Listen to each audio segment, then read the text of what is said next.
Donc, c'est-à-dire, on s'en fout en fait. Bravo, Maman Kalunga.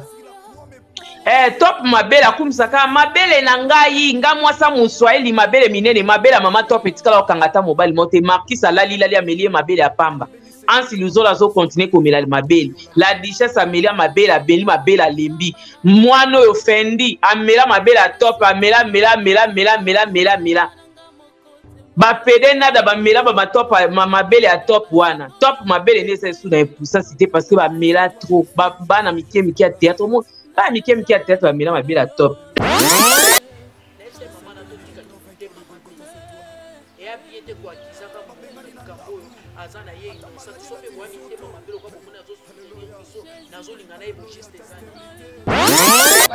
Je suis très choqué aujourd'hui de voir que ezali moko ya les abakouk ou bien mibale ya les abakouk oyo basutenaka Maman Sylla Bisalu qui sont à la base, il y a des ordres tout autour ya Maman Olive.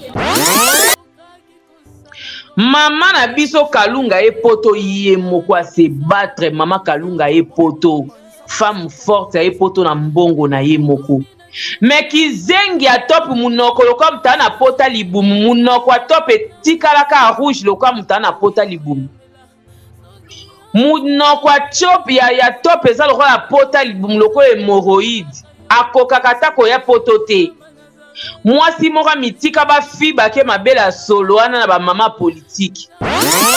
Nazo linga Maman Sylla lelo ameko comprendre quelque chose que batuana o balobaka na kombo na ye wana. Bazali ba danger permanent pour la vie professionnelle ya Maman Sylla Bisalu. Loko apota libumu kangai na mbebo. Avanda kaka nako azelaka mama Wario na lingi mama Wario oya ko toucher mama Wario ye mama Wario azanani. Olive Lemba kozonga na pouvoir te jamais. Première dame c'est maman Denise Nyakeru. Ye maman Olive azananyo akoma na autorité moko boy aleka na première dame. OK, le première dame c'est maman Denise Nyakeru. Biso soko kumisa to ana droit ya kokumisa maman Denise Nyakeru et non Olive. Azo sakana na mbongo wa mboke pa ya bandumba oyo ba lesbienne ya ba comédien. Bato salite ya ba comédien. Ba comédien bilonge zika ya ba plante kuba.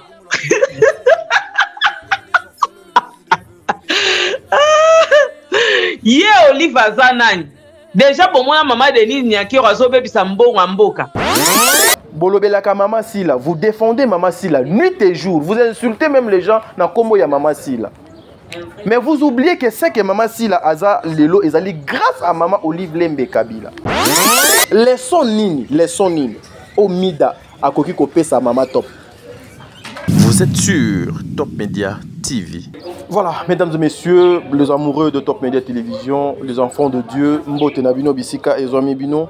Moi, c'est votre frère Tadi Ngalapa. L'émission, c'est le code de bonne conduite. Le code de bonne conduite, Yamokolo Alelo. En tout cas, vous devez serrer le ceinture parce que Photo Lukamoeto sur l'Anabino, Bandeko Balandina. Quand il y a attaque Nangawana, vous avez compris que Tozan a besoin de tout le Belamakambo Italie. Ndeko Nabiso Mida, Ndeko Nabiso ECD Panama. Les Abakouk, en tout cas, vous ne serez pas épargnés. Parce que nous tokomi ko comprendre petit à petit makambo ezali tout autour ya ba fan oyo ba yaka ko soutenir ba artiste na bango. Nous avons l'impression c'est comme si derrière ba fan oyo ba yaka ko soutenir les artistes bato ba lobelaka les artistes comédiens, il y a certaines personnes au ba poussaka bango pour na ko luka ko exposer makambo ya baninga sur la place publique pour esa la gloire ya bato mosusu. Aujourd'hui, la vie de Maman Top est exposée sur la place publique. Le non-respect à principe. Et biso le code de bonne conduite, le code de émission au milieu du village. Moi, je viens toujours pour défendre le maman. Je prends toujours la part. Il y a ma maman. Pour na koluka moi, il y a kozong sa lisusu valeur o ya bateau bazo luka ko détruire lisusu valeur ya kibo mwasi.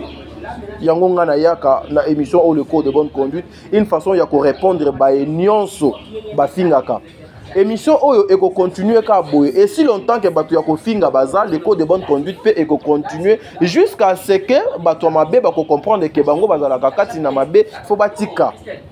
La vie est au singulier. La vie est au singulier. Je suis très choqué aujourd'hui de voir que ezali moko ya les abakouk ou bien mi balé ya les abakouk oyo basutenaka maman si la bisalu qui sont à la base, il y a des ordres tout autour, il y a Maman Olive. Tout autour, il y a Maman Olive, tout autour, il y a des comédiens. Deux abakouk, je cite. Midala Taylor et Maman Essé de Panama. Parmi les abakouk, ils en font partie, Batouana Mibale. Batouana Mibale, Bazalaka. Dans la réunion, il y a les abakouk Bazalaka. Parce que nous apprenons qu'ils ont des réunions au Bakotaka, ils ont des groupes. Parce que j'avais une amie qui était parmi les abakouk qui ont retiré un groupe. Et parmi les groupes qui ont une réunion, j'en suis sûr que le rapport est comme et pas Bakonzi na bango. Et Bosanganaka pona elokonin les abakouk. Bozwa kiti bofanda wana midana ese de pana bofani pena na kiti ya liboso ah toza na le code de bonne conduite. On ne viendra pas ici pour insulter, on ne viendra pas ici pour na kolaksa combien nous sommes mal éduqués, on ne viendra pas ici pour na kolaksa combien nous sommes mal élevés. Nous devons apprendre à respecter ba parents ya batu. Nous devons apprendre à respecter même banoyo bisotozo kobota. Nous devons apprendre à respecter même ba masto totambolaka na bango. Ezali important, ezali motuya et surtout ezali banabasi. Quel genre de femme que vous êtes, vous qui insultez les gens? Quel genre de femme que vous êtes? En tout cas, excusez-moi, peut-être Nathan non boyokanga nangote, mais je suis très fâché. En tout cas, je suis très fâché. Comment on peut commencer Mutumoko Alali Alamuki à inventer toute une histoire pour nous nuire na ndekonaye moussous loko la Mama Top. Mida, est-ce que vous pouvez insulter Mama Top? Mama Top a des enfants très bien éduqués, Mama Top. Elle a des enfants. Elle a des enfants. Mama Top a des enfants bien éduqués, bien élevés. Le meilleur fan, le meilleur abonné, en tout cas, il y a ngambo ya Mama Sarato la bolimbisanga na bomonanga boité. Ba maman nanga bolimbisanga, ba papa nanga bolimbisanga, mais en tout cas nous devons fustiger ce genre de choses avec énergie moko asuka. J'en profite pour dire un grand merci à Maman Bijou Ketani. Maman ba 90% obonga na papa Jean-Pascal Leka. Tala ba maman ba kenda poto pona ko luka vite. Tala ba maman ba kenda poto pona ko construire lobby ya bana na bango na ya ba koko na bango. Maman Bijou Ketani, papa Jean-Pascal Leka, Nzambe azala na bino. Président bébé, maman Nathalie Nana Mosibu, bokenda pona ko luka, pona ba vie à venir ya bana na bino, na ndenge ya malamu. Maman Zozo, la femme de papa Noé Mavakala Nzinga, mis le respect. Les infatigables, baza toujours nata na bango na musala. Contrairement na ba insensé oyo ta na bango nyonso, bakoma koleksango kaka na ba réseaux sociaux. Les qui s'appêtent na réseaux sociaux na ndenge ya malamu ndeko na ngai. Les qui s'attendent na réseaux sociaux na ndenge ya malamu.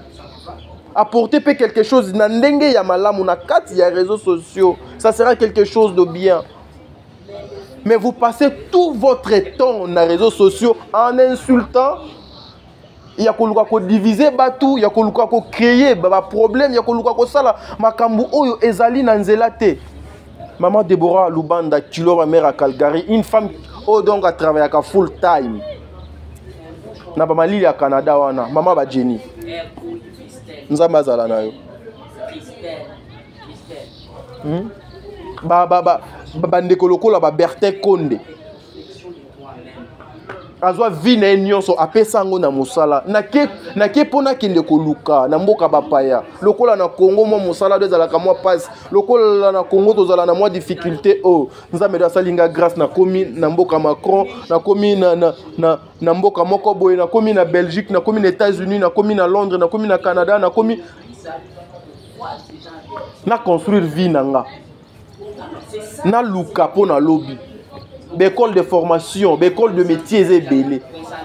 métier na bino oui eza YouTube métier na bino eza YouTube mais siko formation bozuka il y a bien sûr et les insultes wana justement c'est pour venir pour na koluka kokota kana ba vie privée ya bato Mida tu peux pas insulter Mama Top les abakou pourquoi on a fandi bino pourquoi on a fandi bino Angelos Karouan Fatou de Conti Makiala Kumba Madeline Aketa maman je vous salue Christelle Djouma ba Christelle avec les enfants je te salue ma sœur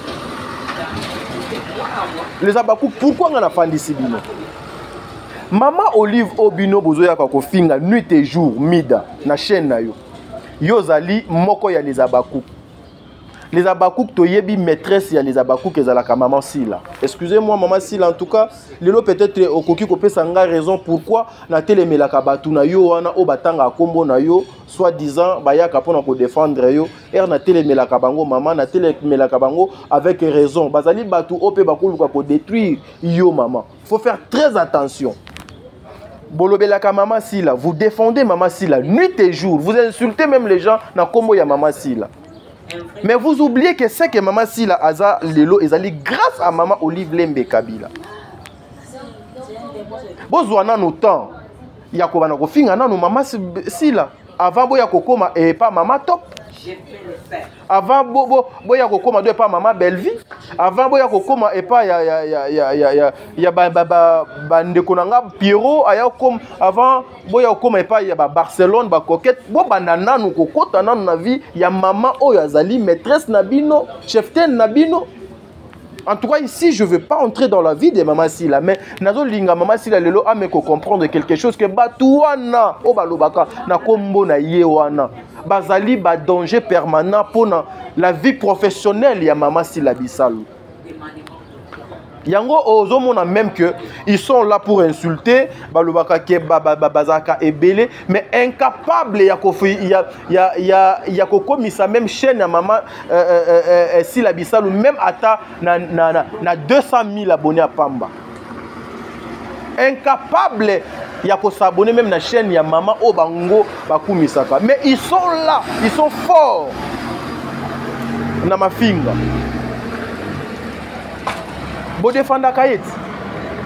Mais c'est que le devenu donc aujourd'hui c'est Maman Olive. Pourquoi Bobandi nanou té et pas ya maman maîtresse Nabino? Manque à faire. Manque à faire. Donc bah objectif bo salé là ba chaîne. Bande konanga. Ils alaka juste pour insulter les gens. Les objectifs au biso to salé là ba chaîne. Ponga so ye awa naza na des émissions nanga le code de bonne conduite et puis la maturité spirituelle. Je me limite là. Insulte ata mokote et oleka na chaîne oyo. Ndenge mopena na ba faux pasteur na banganga abaleka te. Bo sala ba chaîne sans objectif. Bokoma ko craquer. Alors to craquer wana bokoti zamba bokomi ko luka nani otoko simba nani otoko kiko finga lokola pe la communauté bazaka accro na bêtise. Allez, il vous accompagne. Potomboka ya intégration, ya ba formation. Ya makambo ebele ebele ba formation bokotaka pona ofinga. Yango bazo tuna daju tu es grand. Mais qu'est-ce que tu as dans ton pays? Yango pe bazo tuna ka fali. Yango pe na tuni bino. Vous avez quoi ici au Congo? Laissons nini au Mida akoki ko pesa Mama Top. Laissons nini Oyo Mida akoki ko pesa Mama Olive Lembe Kabila.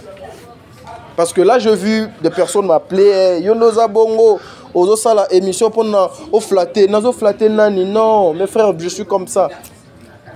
Mais baye binga baye bafanda nanga baye batambola nanga baye bike frère wana zalaka bongo je suis comme ça même na vie nanga normal j'aime pas de bêtises. J'aime pas l'injustice, j'aime pas l'impolitesse. Ce que vous faites, les alliés, que vous manquez ma maman au de respect. Maman Top a des enfants. Maman Top a des enfants bien élevés. Maman Top banane nyonso presque batangi. Presque banane nyonso. Baza na ba diplôme. Azo mérité respect. Respect oyo pesaka Mama Sila. Respect obino boyaka ko défendre Mama Sila. Bozwa pe do respect on a bola tango Mama Olive Lembe Kabila. Et ça a quelque chose de bien. Parce qu'aujourd'hui, ce qui Mama Sila Azana Biloko do Azana Ngo, c'est grâce à Mawana. Ce qui le lobino bokoma ko soutenir Ye Bekam, c'est grâce à cette maman. Nanakata Makambuna ya Salaka, une grande partie à Maman Olive et Zalaka. Pourquoi Bino bozo respecter Mama Sila? Bolingi te qu'on touche à Mama Sila, mutu asala analyse te na musala Mama Sila, mutu a critiquer musala ya Mama Sila te, mutu a meka ko apporter idée na musala ya Mama Sila te, so mutu a lobby kaka boye na télévision pour insulter, bozo protéger, bozo respecter, bozo honorer. Mais comment mutu oyo azoko sala Mama Sila zala ndenge yaza, bozo ko respecter te au nom de Maman Olive. Bozo pe sa image nini et pas ya Mama Wana. Un peu, moi respect Wana s'il vous plaît, moi respect. Le Congo ce n'est pas à Maman Olive ya kobongsa Congo, non. Ce n'est pas elle. Tozali na ba institution awa na mboko. Oh donc ils sont censés pour ebongsa do mboka oh. Les soucis que vous avez pour la République démocratique du Congo, je vous demande, nani oyo esi azwa même ata $1 na ye atindango na este kuna. Et l'équipe Makambo Mama Olive qui n'a pas sala kuna. Na odo sala awa na capitale. Moi j'ai eu la grâce d'aller là-bas. Ce qui 2 fois ou 3 fois donc à Goma, na kota ba ruchuru wana na kenda ba kibumba na kota ba place ça que non quand vous arrivez en tout cas na soukia mutu et hôtel les maillots. Na kenda kuna pono que no landa mbongo te pono que no landa moi cité c'est pour aller comme ma main forte nanga et pas bandeko oyo baza kuna na ba fin fond bazo zanga des fois même ata polo même ata t-shirt à pamba même ata soukali même ata lipapa batu o bazo zanga même place ya kolala ezate bolie ba McDo na bino ba KFC na bino bozo malili na bino botamboli na ba métro na bino ale bozo linga boya ko pesa batu leçon ya morale bozo na leçon te bande konanga. Vous pouvez bien faire vos émissions, vos analyses sans pour autant vous insulter, vous léser batu. Ce n'est pas bien. Nous avons nga nazwa grâce wana ya okende. Naza na kibumba, c'est que je dis ba na bandeko, ba kota na kibumba na tena na j'oublie mbokango tozali na projet ya construction ya bandaku. Tobeta toza na tobeti ba hangar, ezali ba hangar ekoza combien ba 8 déjà. Ce que projet neza il faut to sala bandaku ebele place wana. Nakendaka kuna nakendaka.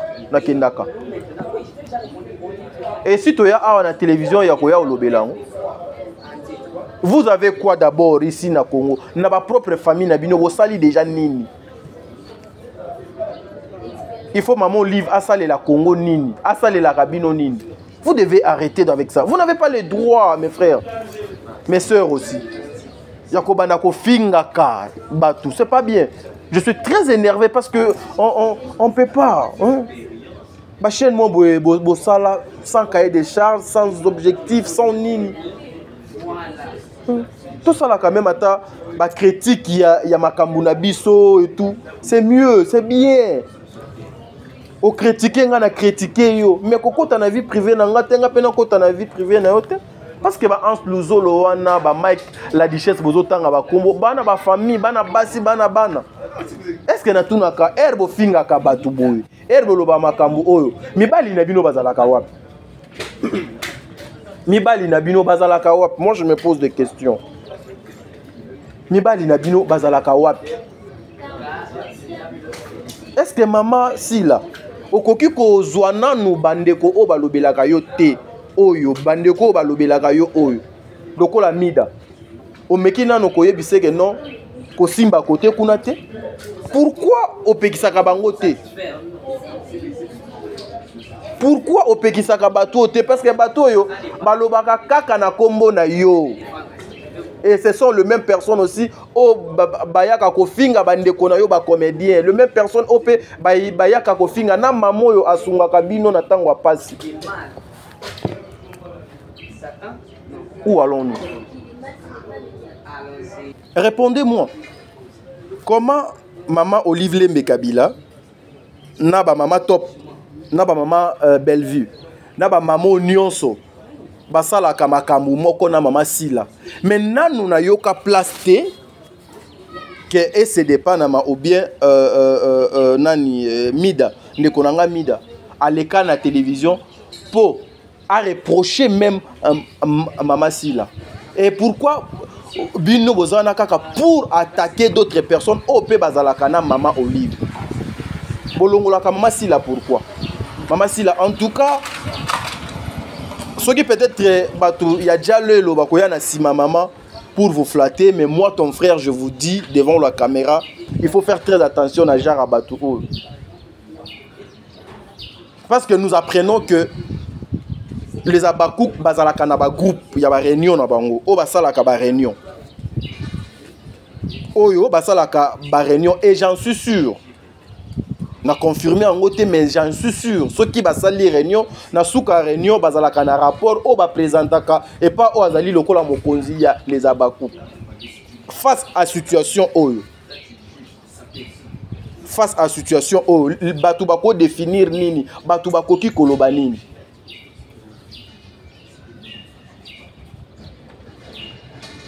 batu bako ki koloba nini eza lokola lelo na famille Libota o ya maman Bellevue mutu mo boye atelemaka na ye nuit et jour pour abana ko fingaka maman Olive. Je ne pense pas que maman Bellevue va fermer sa bouche sans pour autant a benga a ça la violence a benga mutu na po epse ko mega ka kotanga komonanga na ba bêtise te. Mais là comment on les Abakouk quand Mida azoko finga azoko kofinga maman Olive azoko finga maman Top les Abakouk boza wapi pour venir lelo bobima pour que bino les Abakouk bobima ke Mida okoki kofinga maman Top te okoki kofinga maman Olive te parce que maman donc Olive yende muto akomisi maîtresse na biso oyo ye aza lelo ça fait quelque chose et ça la passe na poto donc ba formation bobokenda mvibokenda luka na poto ezali na YouTube bokena ko sala la ba formation a lokola déjà to komi na biso na poto ndenge nini lelo toko banda ko abuser ndenge nini lelo toko banda finga batu ndenge nini lelo tokoki ko diffamer sur le genre ndenge nini tokoki ko sala parce que biso toza na poto non pourquoi lelo bokomi ko fingisa diaspora ya mboka na biso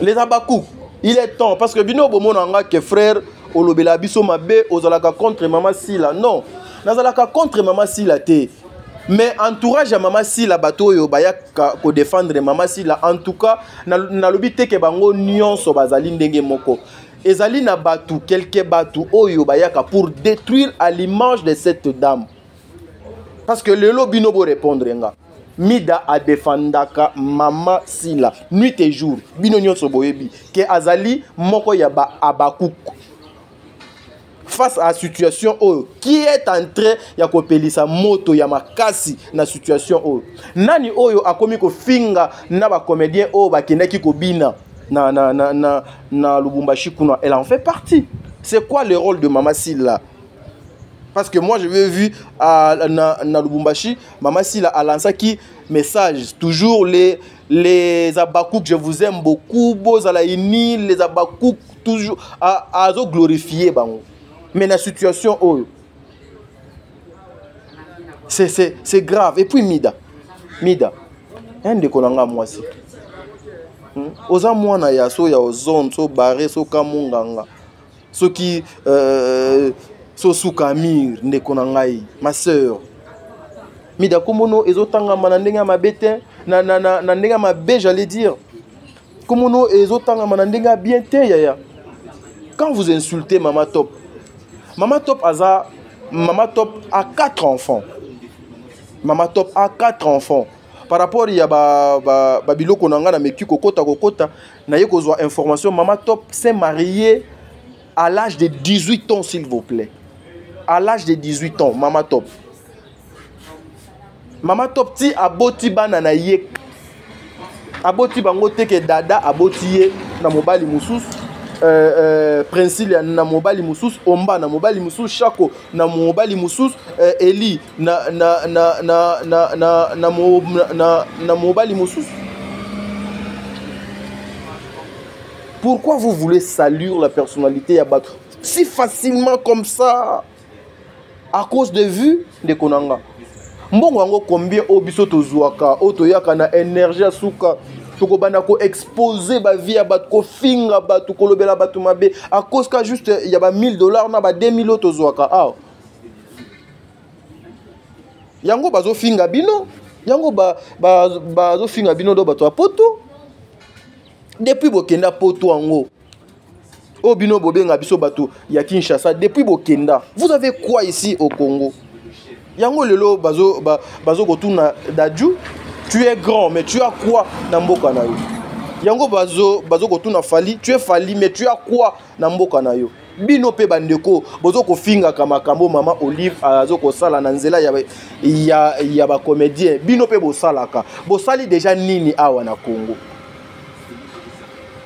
J'ai des audios ici na téléphone en tout cas c'est grave. C'est grave. En tout cas, mes frères et sœurs, les abakouk, bo tenir nga rigueur te. C'est une façon ya kolam sabino pour vous dire que quand inabino pe bato mabe bazalak. Siko image nini aujourd'hui maman Olive akofanda pena na ndaku na ye. Alandi ba vidéo par exemple le vidéo on de konanga et c'est à ça la contre maman Olive. Ba vidéo on de konanga ma sœur ici nani Mida à ça la contre maman Olive en insultant maman Olive en insultant Mama Top et azwa esengoke mutuwana azali parmi bato yo basoutenaka mama sila oyo azalaka na ye nuit et jour ope awa Herbel vidonga banotikala bolobaki ke l'enfant chéri de maman Olive. En tout cas c'est déplorable, c'est insupportable ce genre de choses. Nous prenons l'énergie autozanango. Au lieu de énergie au totiango na ba makambu o ya malonga ba makambu o et que produire biloko ya malam mais nous prenons ba énergie na biso tozo ko perdre yango na ba na des choses vaines, des choses terre à terre. En tout cas Mida Ndekonanga, vous avez une famille au Congo, vous avez une famille en Afrique. Je t'informe que même à ta collègue nayo Yamasi Sebele Misous Bozana bango na François Misous Baza Awana Kin, on a même un groupe, il y a les anciens, il y a école wana, la majorité baza d'accord na yote. La majorité bazomi tuna kaka Mida o moko to yebi nous bien mususu. Poto eza mboka ya intégration. Hein? Mais bandeko nanga nayebi te toloba lisusu nini. Yango émission oyo ekokangama les jours où mabe esi là. Parce que biso dans le code de bonne conduite toyaka kolobaka juste bosolo. Juste bosolo. Président Bébé Maman Nathalie Nana Mosibu, Angelos Karouane, Fatou Dukonti Makia La Kumba, Celia Kinkela, Jenny Beta Industriel, Tata Poe Fapekato, Bino Nyon Sonalinga, Bino Mingi. Nous devons avoir des têtes bien faites. Quand vous venez à la télé avec tout ce que vous nous amenez là, Soukanango et Zalaganin, vous attendez Nanine. Nasala ba vieux belé. Et malheureusement, ce sont des choses que la communauté congolaise balingaka. Avec ce genre de choses, au commun dans la communauté congolaise, s'en charger, partager balien. Mais Mida, vous ne pouvez pas insulter Mama Top. Vous ne pouvez pas insulter Mama Top. Vous ne pouvez pas insulter Mama Top. Mama Top a des enfants, ou peut-être bazan à niveau néoté. Mida. Mama Top a des filles comme toi. S'il te plaît, ma soeur. S'il te plaît, ma soeur. Tozongana no nanzela, tozongana no batu. Tozongana no batu. Bozo ko gagner nini? Moi des fois nazo tuna rabino. Bozo gagner nini? Bozo zwa nini? Les Abakouk, bon moni air na yeb sakabino ke na bino na ba chinois boaka batu moko. Donc ça les Abakouk, les warriors. Les Abakouk, les warriors, les chinois baza eloko moko. Siko différence c'est pas il y a batona misato ezakaka et pas mutu moko. Les warriors au moins bakoki koya ko défendre Fali dans tous les sens ya mot, ba ko défendre leader na bango mais à la fin na ba activité ya Fali ba bazalaka présent so que na ba stream les warriors ba télémaka pour faire la promotion ya artiste na bango ba télémaka so que Fali a beaucoup azana ba abonné belé même na Instagram na Twitter na YouTube na Facebook. Fali a des abonnés parce que le warrior ba ya ka kinaka place au Fali aza il faut au sentir que bango baza contrairement na ba chimboa na les abakungulu. Ils sont toujours dans des insultes. Ils sont toujours dans de n'importe quoi. Et puis, comment ce sont des associations, il y a ma maman.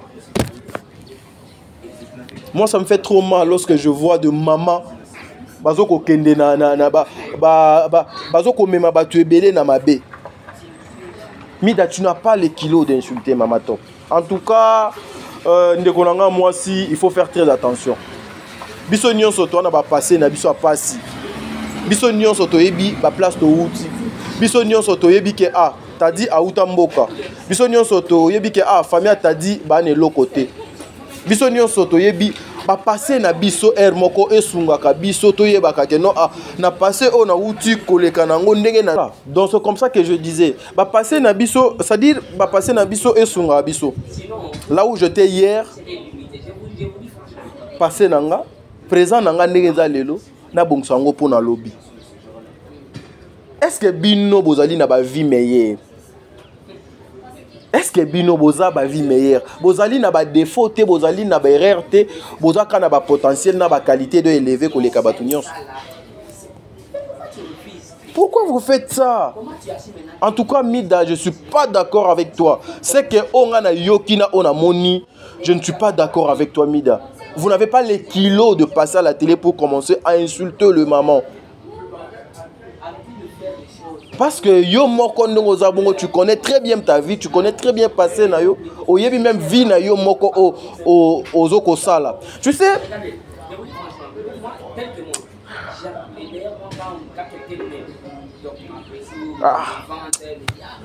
En tout cas, des fois c'est compliqué.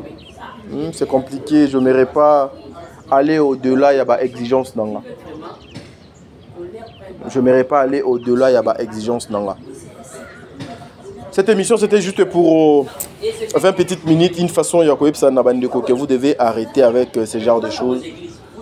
Vous devez faire très attention avec ce que vous faites. Parce que tout ça, na lobby et les labiso. Total aga lelote. Lobby koleka lelo. Lobby koleka lelo ndenge nini. Ceux qui te la makamou ya malamu te. C'était Tadingala pana micro ya Top Media Télévision na émission na bino le corps de bonne conduite. Ceux qui Jésus-Christ aye lelote, to kuta nso sombala sima pona sa la bino émission mususu na ndenge bino bolingaka. Ça n'est fini pour aujourd'hui, allez to kuta ni balasima. Ciao.